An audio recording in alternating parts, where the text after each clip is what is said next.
Let's get ready to rumble. It was ironic that Formula One's new commercial head Sean Bratches hired boxing announcer Michael Buffer to introduce the F1 drivers in Austin recently.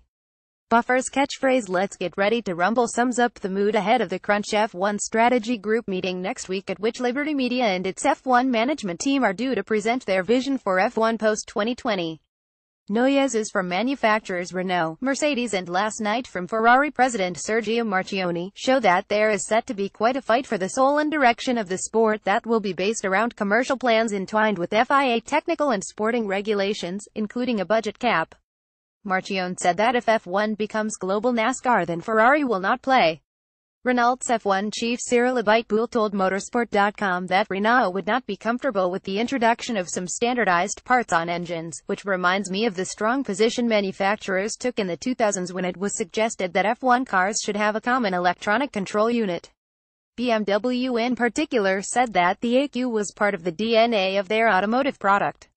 But the common ECU was introduced in 2008 by the FIA, made under license by McLaren Electronics, and it's been great for F1 as one, it is impossible to cheat on things like traction control or launch control, so you never hear suspicions about that anymore, and two, it has stopped engine makers wasting tens of millions on an ECU development arms race. We are here again, with the haves protecting what they have and the have-nots, and the regulator wanting simplification, so that independents can realistically come in. That waters down the power of the manufacturers and their ability to win through road and spend. Many in F1 regard parts of the overly complex hybrid systems to be ripe for the same treatment as the ECU. The plans outlined earlier this week called for the abandonment of the MGUH, which harnesses heat energy from the turbo, and some standardization of parts across all engines. On standardization and prescriptive regulations, some of it can be good, said Abiteboul. But we know the devil will be in the detail, and it does create some concern about fundamentally what does being an engine manufacturer mean. We've been in F1 for 40 years, in particular being an engine manufacturer, and that the proposal is for us creating some question marks. We're not saying that we don't want to discuss it, but we can't accept to be presented that set of regulations as a fait accompli. Marchionne took the opportunity of call with analysts after announcing very strong sales and profit figures for Ferrari, to say that F1 had to give Ferrari a platform to show its uniqueness, otherwise they would not continue in the sport. Ferrari has made threats to quit in the past if it doesn't get its way and has never done so. In 2009, in an interview I did with then FIA President Max Mosley for the Financial Times, he said that F1 could survive without Ferrari. Over the course of that summer, in a showdown where the teams were all aligned via the F1 Teams Association, he was proved to be wrong and threatened a collective breakaway. He was proved to be wrong. Marchionne, who is a very different character from the then Ferrari chairman Luca di Montezemolo, said he would have no hesitation in leading Ferrari out of F1 and would even welcome it on some levels. There are a couple of things we don't necessarily agree with less than, said Marchionne. One of which is the fact that somehow powertrain uniqueness is not going to be one of the drivers of distinctiveness of the participants' lineup. I would not countenance this going forward.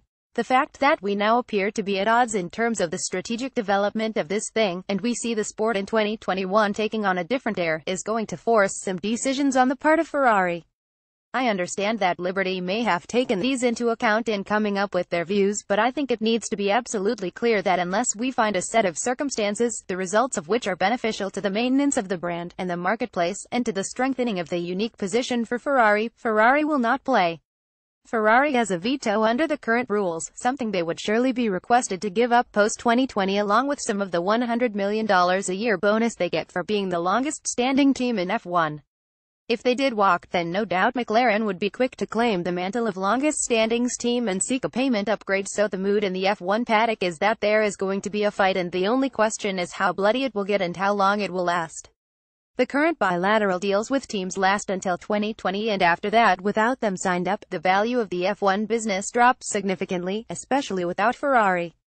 Bernie Ecclestone ran a divide-and-rule model whereby he set teams against each other, relying on them to always revert to dog-eat-dog to look after their own interests first, rather than the sports.